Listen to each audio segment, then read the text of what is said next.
I was standing in her penthouse floor-to-ceiling glass, rain streaming down in long, unbroken lines. The city lights blurred and glowing far below. Nora turned from the kitchen, that pale blue silk dress shifting with each step, and extended her hand as if inviting me to sit. "You can stay here," she said, voice quiet. But her eyes held mine with a steadiness I could not explain. I stood there with a glass of water, fingers still damp from the rain, and thought, I just drove a coworker home. That is all this is.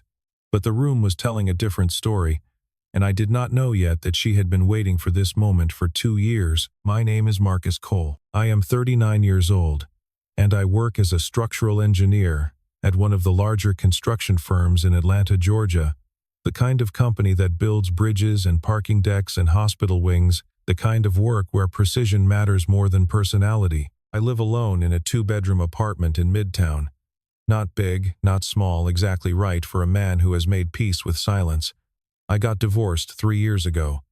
Vanessa and I had no children together. Our marriage did not end because someone cheated or someone lied. It ended because she wanted a different version of me, a louder version, a version that wanted more, demanded more, filled rooms with noise and ambition.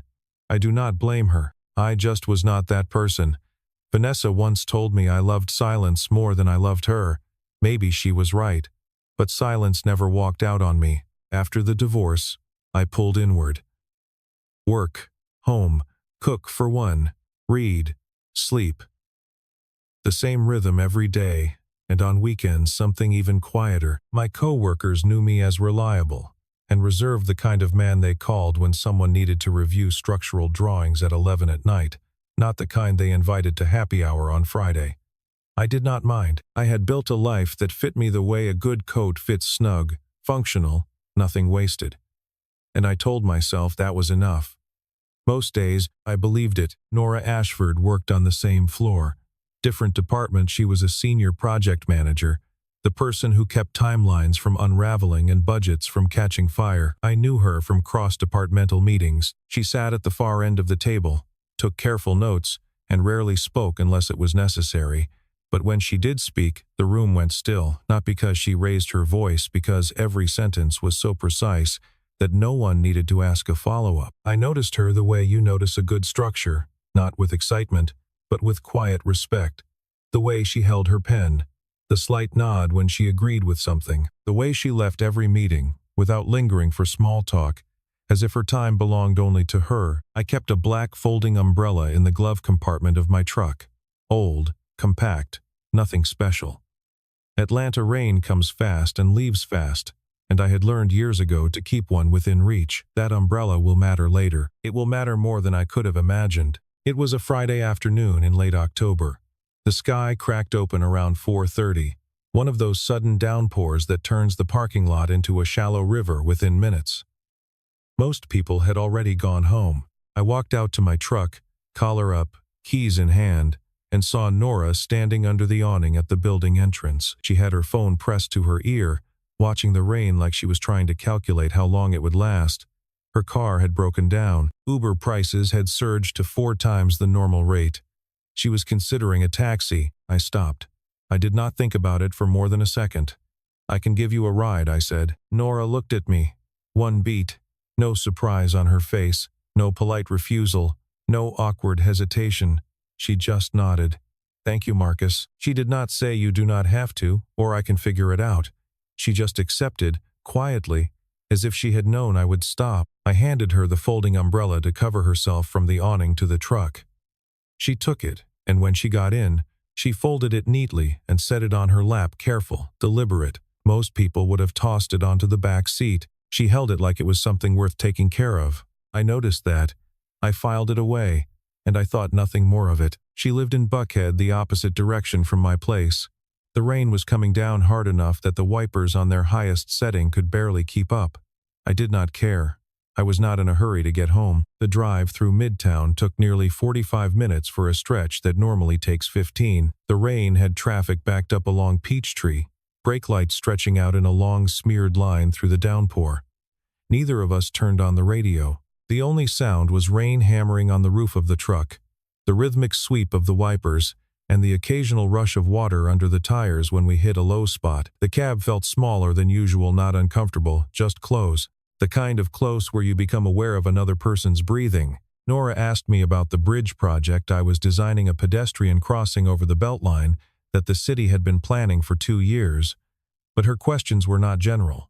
They were specific. She asked about structural load distribution, about the material choices I had made for the support columns, about the tension calculations I had submitted the previous week, and whether the revised specs had come back from the city yet. These were not polite questions from someone making conversation. She had read my reports. She understood the project better than half the people in my own department, and for the first time in a very long while, I found myself talking about my work without feeling like I was explaining it to someone who did not care. I talked about the way load transfers through a curved span, and she listened with her whole attention, nodding only when she actually understood, staying quiet when she did not, and waiting for me to finish. By the time we reached Buckhead, I realized I had been talking for 20 minutes without stopping. I had not done that with anyone in 3 years. We pulled up to her building, a glass high-rise in Buckhead, the kind with a doorman and a marble lobby that echoes when you walk through it.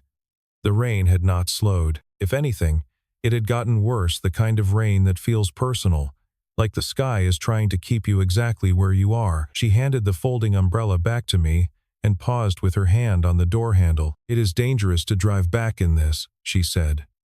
Her voice was calm, practical. "Come up, have a cup of coffee. Wait until it passes." I almost said no. Reflex. The automatic response of a man who had spent 3 years declining every invitation to stay longer, be closer, let someone in, but the rain slashed against the windshield so hard I could barely see the building entrance, and then she added softly, "I do not feel like eating dinner alone tonight either." That second sentence landed differently than the first. It was not a request. It was not a strategy. It was a small, honest admission from a woman who did not make many of those, and something in my chest shifted just slightly, just enough to make me take my hand off the gear shift and turn off the engine. I said okay. Her apartment was on the 32nd floor. The elevator opened directly into a foyer, and beyond it the living room stretched wide with those enormous windows, glass from floor to ceiling, and the entire Atlanta skyline glittering through sheets of rain like a painting left out in a storm. The place was not cold or magazine perfect. It was lived in. A stack of books sat on the side table next to the couch, one lying open face down. An acoustic guitar leaned against the wall in the corner, its strap hanging loose. A bowl of fruit on the kitchen island, half eaten, real. This was not a showroom. This was a home, and it surprised me how much it felt like her. Warm without trying, full without being crowded. She made coffee. I stood by the window watching rain streak down 32 stories of glass. The city below was reduced to light and water, headlights crawling along Peachtree like slow-moving stars. When she walked over and handed me the mug, our fingers touched just barely, just the edges where her knuckles met mine, and she did not pull back. Neither did I. We stood there for a moment, both holding the mug, and then she let go and settled onto the couch. The conversation stretched the way good conversations do, without either person noticing time passing or feeling the need to check a clock. Nora told me she grew up in Savannah. Her father was a carpenter who built furniture by hand. Her mother taught elementary school for 26 years. Nora had worked her way from that small house in Savannah to this penthouse through scholarships and 14 years of never taking more than 3 days off at a time. I told her I grew up on the south side of Chicago, learned engineering through the GI Bill after 4 years in the Army. We were not the same, not even close, but we understood each other in the way that people who built everything from scratch understand each other. The cost of it, the loneliness baked into the center of it, the quiet pride you never talk about because talking about it feels like it might break the spell. She asked about Vanessa, not with curiosity, more like checking a wound to see if it had healed. I gave her the truth. "I am not angry," I said. "I am just tired of trying to be someone she needed me to be." Nora was quiet for a long moment. Then she said, "I do not think the problem was that you were not enough. I think the problem was that she did not know how to look." That sentence hit me, not because it was sweet, because it was accurate. The rain did not stop. It kept coming, wave after wave, the wind pushing it sideways against the glass until the windows hummed. Around 9:30, Nora walked down the hallway, opened a closet, and came back with a blanket and a pillow. She set them on the couch. No speech, no awkwardness, no loaded pause, just a natural offering. "The couch is comfortable," she said. "You should not drive in this." I accepted. It felt simple.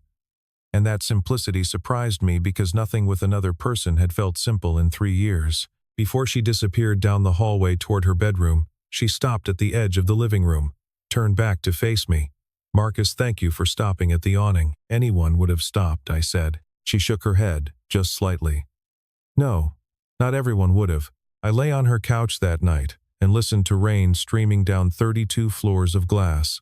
The city hummed below like a machine winding down for the night. The blanket smelled clean lavender and cotton, and something warm I could not name, but that made the darkness feel less wide, and I realized something that startled me.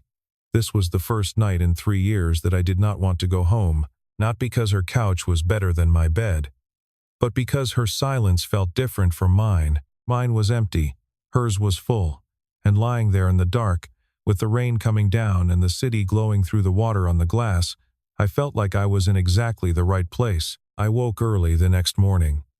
Gray light seeped through the curtains. I folded the blanket neatly, stacked the pillow on top. I planned to leave before she woke, slip out quietly, text a thank you from the parking lot, keep things clean and uncomplicated. But Nora was already in the kitchen, pancakes on the griddle, coffee dripping into a glass carafe, a glass of orange juice already poured and sitting on the counter, catching the early light. She did not look up when I came in. She did not say, "Stay for breakfast," or "You do not have to rush." She just set 2 plates down on the counter. 2. As if my being there was not a surprise but a certainty, as if she had never considered the possibility that I might leave, and next to my plate, folded neatly, sat the black umbrella. She had placed it there, deliberately, not by the door where I would grab it on the way out. Next to my plate, beside the fork, like a place setting. Like it belonged there, like I belonged there. I sat down. I ate, and I still thought she was just being kind. 2 weeks passed after that rainy night. Something shifted between us, not dramatically, not in any way I could have pointed to and named. It happened in small, quiet increments, the kind you do not notice until you look back and realize the whole landscape has changed. Nora started bringing coffee to my desk every morning. She never said a word, just set the cup down beside my keyboard and walked away, her footsteps fading back toward her own department before I could even say thank you. By the second week, I had started listening for her at 8:15. The soft click of her shoes on the tile floor became the sound that started my day, more reliable than any alarm I had ever set. We ate lunch together 2 or 3 times a week. Never planned. I would walk past her desk around noon and say, "Have you eaten?" And she would stand up, grab her jacket, and we would walk to the sandwich place on the corner or the Thai restaurant 2 blocks south. We did not talk about what we were doing. We did not label it. We did not sit across from each other and have a conversation about where this was going. We just kept showing up, and each time felt a little less like coincidence and a little more like gravity.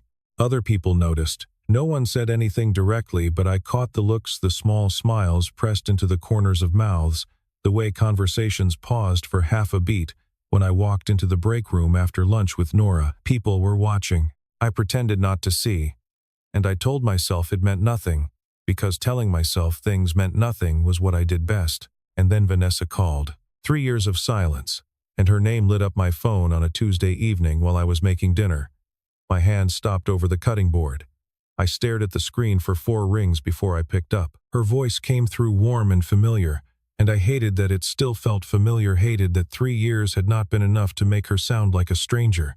She said she wanted to meet, said she had something important to tell me. I agreed to see her at a coffee shop downtown. That was the first mistake. Vanessa looked exactly the way I remembered, put together, polished, every detail curated. She told me she had changed. She said she realized she was wrong, that she missed me, that she thought about me every day. And then she cried right on cue, tears at the perfect moment, her voice cracking in exactly the right way. Vanessa always knew when to cry. That was her gift, the ability to produce the perfect emotion at the perfect moment. I sat across from her, my coffee getting cold, and I said no. Gently. Clearly. I told her I wished her well, but I was not going back. She did not take it well. She did not make a scene in the coffee shop. That was not Vanessa's way. Her way was quieter, more surgical, and infinitely more damaging. Over the following week, Vanessa did what Vanessa does best. She gathered information. She found out about Nora through social media, through mutual acquaintances, through the quiet network of people who always seem to know more than they should. She studied Nora the way she once studied me, looking for the seams, the pressure points, the places where a careful push would cause the most collapse. And then she made her move. She contacted Nora directly. I do not know the exact words she used, but I know the shape of them because I know Vanessa. She told Nora the truth, or rather, she took the truth and sharpened it into a blade. Marcus is incapable of real love. He will always choose silence over you. He will make you feel alone even when he is standing right next to you. She did not lie. That was the dangerous part. She took the real things about me, my quietness, my distance, my struggle to say the things people need to hear, and she weaponized them. The effect was not immediate. Nora did not avoid me. She did not confront me. She did not get angry. But the coffee stopped appearing on my desk. Her text replies stretched from minutes to hours, then from hours to the next day. In meetings, her eyes stayed on her notes instead of drifting toward me the way they used to. She still nodded when I spoke, but the nod was professional now, the same one she gave everyone else. The distance between us opened up slowly, like a crack in a foundation, not a wall slamming shut, but something shifting underneath that changed the way the whole structure felt. She was pulling back, protecting herself, and I could feel it in every interaction, even though I did not understand why. I assumed I had done something wrong, said the wrong thing, stood too close at the wrong moment, sent a text that crossed some invisible line. I started pulling back too, stopped walking past her desk at noon, stopped texting first, stopped asking if she had eaten. I gave her space the way I had always given people space, by disappearing. I thought I was being respectful. What I was really doing was letting the silence win. It was Derek who told me the truth. Derek, my closest friend at the firm, the only person in the building who had ever seen me laugh, the only one who called me Mark instead of Marcus. He caught me in the hallway one Wednesday afternoon, glanced both directions to make sure we were alone, and pulled me aside. His face told me something was wrong before he opened his mouth. Vanessa called Nora, he said. His voice was low, careful. I do not know what she said, but Nora has been different ever since. Like someone pulled a plug. I stood in that hallway with my back against the wall, fluorescent lights buzzing overhead, the sound of someone's shoes echoing on the stone floor one corridor over, and for the first time in 3 years, I felt something sharper than sadness. I felt anger, not the explosive kind, not the kind that makes you raise your voice or throw something. The slow, heavy kind. The kind that sits in your chest like a stone and stays there. I was not angry at Vanessa. I was angry at myself for letting my past reach forward and touch the one person who had gotten close enough to matter. For being the kind of man whose history could be used as a weapon against someone who did not deserve it. That night, I sat in my truck in the parking garage for a long time before driving home. The engine was off. The garage was mostly empty, just the echo of distant traffic and the hum of ventilation fans. Eventually, I reached over and opened the glove compartment. The umbrella was not there. I had left it at Nora's apartment the night of the storm, and she had never returned it. She had never mentioned it, not once. It had been sitting in her home for 2 weeks, and not a word. Whether she kept it on purpose or simply forgot, I did not know. But the empty compartment felt like an answer to a question I had not known I was asking. I decided to face it. Not Vanessa. There was nothing left to say to Vanessa. I needed to face Nora. No phone call. No text message. I waited until Friday afternoon, exactly 1 month after the night it rained, and I drove to the office early, parked my truck in the far corner of the lot, and waited. Nora walked out at 5:15, her bag over one shoulder, her jacket pulled tight against the November wind. She saw me leaning against the tailgate. She stopped maybe 15 feet away, the parking lot stretching wide and open between us, the last of the daylight catching the edge of her face, and there it was again. That nod. The same one she gave the night I offered her a ride in the rain. No surprise. No confusion. No question, just recognition, as if she had always known I would eventually come stand in this exact spot and wait for her. I spoke first. "I know Vanessa called you." The words slipped out before I could catch it. "You instead of Nora." The formal distance I had kept for weeks dissolving in a single syllable. It came out soft and direct and honest, and it changed the air between us. She did not correct me. She did not step back. "What she told you about me," I continued, "might be true. I am quiet. I do not always know how to say the things other people need to hear. I do not know how to fill a room or make someone feel wanted with words. I am not sure I know how to love someone the right way." I stopped, drew a breath. Then I said the only part that mattered. "But I had not wanted to try again, not once in 3 years, until you set 2 plates of pancakes on the counter without asking." Nora was silent for a long time. The parking lot was emptying around us. Somewhere behind me, a car started and pulled away, headlights sweeping across us for one brief moment before swinging toward the exit and disappearing. A bird called from the roof of the building. The wind picked up and then settled. Then she spoke. "Marcus, I know what Vanessa said." Her voice was steady, but there was something underneath it, something that had been held tight for weeks and was now very slowly being released. And I did not pull away because I believed her. She took a breath. "I pulled away because I was afraid of myself." She told me everything. She had noticed me more than a year before that rainy Friday, the day I presented the bridge project to the executive team. She said it was the way I talked about steel and concrete, as if they were living things, as if the structure mattered to me beyond the mathematics and the deadlines and the paycheck. She said she started reading my reports after that presentation. She learned my schedule, knew I arrived at 7:30, knew I left last, knew I took the stairs instead of the elevator every single day. She watched me the way I thought only I watched her. The night of the rain, her car was not broken down. She had waited under that awning on purpose. She knew I was still in the building. She knew I would walk out eventually because I always walked out last. The rain was real, but the reason she was standing there was not coincidence. She used the storm as her excuse.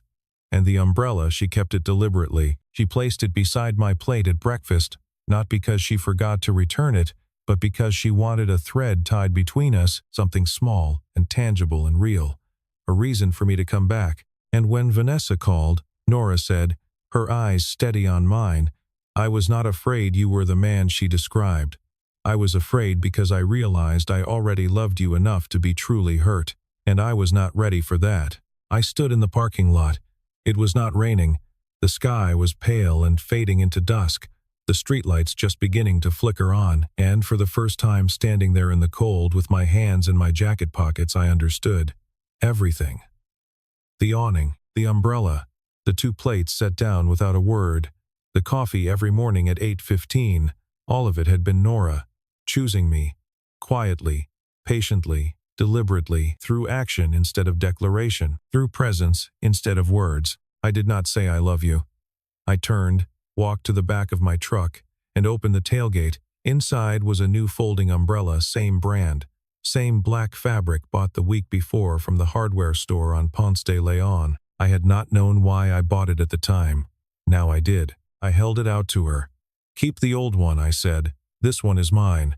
So next time it rains, I have an excuse to drive you home." Nora looked at the umbrella in my hands. She did not take it right away. She looked at it the way you look at something you have been waiting for, but did not let yourself expect. Then she reached out and took it, and her fingers pressed against mine for a moment, warm, deliberate, unhurried. And then she smiled. Not the polished, professional smile I had seen in conference rooms. Not the courteous half-smile she wore in hallways. A real smile, the kind that uses her whole face, that reaches her eyes and changes the shape of everything. I had never seen her smile like that before. And I knew, standing there in a half-empty parking lot with the streetlights coming on around us, that I was going to spend a very long time trying to see it again. 3 months later, we were something, though neither of us had bothered to define what. We loved each other the way 2 people love when they have both spent years standing on their own, slowly, carefully, without grand declarations or public performances. She did not move into my apartment. I did not move into hers. We kept 2 separate addresses, but the keys worked both ways, and neither of us knocked anymore. The merging happened in small, quiet details. My toothbrush appeared in the holder next to her bathroom sink. Her running shoes showed up by my front door. A book she was reading ended up on my nightstand. A second coffee mug, my mug, hung on the hook beside hers in the kitchen. No one discussed these things. They just happened, one object at a time. The way seasons shift without anyone announcing the change. Sunday evenings became ours. She would sit on my couch reading, her legs draped across my lap, while I worked on bridge designs on my laptop. We would go 2 hours without speaking a single word, and those were the most peaceful 2 hours of my week, more restful than sleep, more grounding than prayer. I did not need to perform. I did not need to fill the air with words to prove I was present. My silence was not a problem in that room. It was part of the architecture of us. Sometimes she would reach over without looking up from her book and rest her hand on my forearm, just briefly, like checking that I was still there. I always was. Or I would arrive early at her place and hear her playing guitar through the door, a song she had written herself. Unfinished, rough around the edges, the melody wandering like it was looking for somewhere to land. I would let myself in, and she would stop mid-chord and say, "It is not done yet." And I would settle into the chair by the window and say, "Keep playing." And she would, for the first time, for someone else. Nora loved in actions. She never said the words first. She said them through the running shoes by my door, through the coffee that appeared on my desk every morning without fail, through the umbrella she had kept in her apartment like a keepsake for weeks, before I even knew it was missing. I learned to read her language, and in reading it, I stopped needing the words. Vanessa made one final attempt. She showed up at the office on a Wednesday morning, waiting in the lobby in a dark coat, her makeup done, tears already staged at the edges of her eyes. She caught me as I came through the glass doors. "Marcus," she said, "I know you. I know you better than anyone." I looked at her. I really looked, and for the first time, I felt nothing. Not anger, not sympathy, not even the dull ache of familiarity, just clarity, clean and final, like the last line of a book I had already finished reading. "You knew a version of me," I said, "an old version, and you did not even like that one." I held her gaze. "Nora likes the real one." Vanessa stood there for a moment. Her mouth opened and then closed. Then she picked up her purse, straightened her coat, and walked out through the glass doors without looking back. I stood in the lobby and felt nothing follow her out, no regret, no relief, no second guessing, just stillness. I did not call it a victory. I called it an ending, and endings, I have learned, are just the quiet space where something new finally has room to begin. 8 months after the night it rained, I moved into Nora's apartment. The movers carried my boxes up in the freight elevator, while we spent the afternoon unpacking in comfortable silence, her sorting books onto shelves, me assembling a new desk by the window where I could see the skyline while I worked. In the early afternoon, I opened one of her book boxes, a heavy one she had labeled "Keep" in small, neat letters, and there it was. The old black folding umbrella, tucked between 2 paperbacks, its fabric slightly faded but carefully preserved. Not tossed in a junk drawer, not buried in a closet, kept between books like a pressed flower, like something worth remembering. I held it up. Nora glanced over from the shelf she was arranging and shrugged. "That was the first thing you ever gave me," she said, as if that explained everything. And it did. We settled into a life that most people would call quiet. We still did not talk much, but the silence between us had changed. It was not empty anymore. It was full. The way a room is full when someone you love is sitting in it, even though neither of you is speaking. We cooked together without dividing tasks, just standing side by side in the kitchen, knowing instinctively who would chop and who would stir, who would set the table and who would pour the wine. On Saturday mornings she made pancakes, always 2 plates, and I never asked why. I knew why. It was the first meal she ever made for me, and she kept making it like a tradition neither of us had to name. She still placed coffee on my desk every morning, only now it was the desk at home, the one by the window that looked out over Piedmont Park, not the one under fluorescent lights at the office. I still kept umbrellas in the truck, but now there were 2. One night, months after I had moved in, the rain came back. Not a drizzle, a full downpour, the kind that hammers the glass and turns the skyline into a watercolor. We stood together by the living room window, shoulder to shoulder, watching the city blur beneath the storm. It looked exactly like the first night. The same glass, the same rain, the same streaks of light running down 32 floors. Nora spoke quietly. "Do you know why I love the rain?" I looked at her. Tell me. She kept her eyes on the window. Because the rain is the reason you stopped. And I realized standing there in our apartment, watching the same rain fall on the same city through the same glass, that I had stopped long before that rainy night. I had been stopping every time I noticed the way she held her pen in a meeting, every time I listened for her footsteps at 8:15, every time I walked past her desk, not because it was on the way to anywhere but because I needed a reason to be near her. I had been stopping for months, maybe longer. I just had not known yet who I was stopping for. That old umbrella sits on our bookshelf now, leaning against whatever Nora is reading this week. It does not keep the rain off anymore. It is proof that sometimes the thing that changes your entire life starts so small you almost miss it. A folding umbrella handed to a coworker, a cup of coffee set on a desk without a word, 2 plates placed on a counter without asking. I spent 3 years believing that my silence was the problem. Vanessa taught me that. She made me believe that the quiet in me was a deficiency, something broken that needed repair. Nora did not argue with that belief. She did not try to talk me out of it or build a case for why I was wrong. She just stepped into my silence and stayed, and in her staying, I understood something I had been too close to see. I did not need someone to fix me. I needed someone who did not think I was broken. If you ask me when love starts, I will tell you, it starts with a folding umbrella in a rainstorm, a cup of coffee no one requested, and a woman who sets 2 plates on the counter without asking whether you will stay. Sometimes the person who changes your whole life does not knock on your door.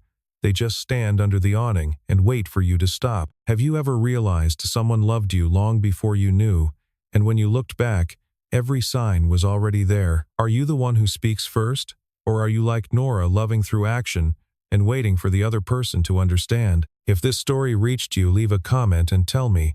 Hit like so more people can hear this one. And if you have not subscribed yet, now is the time.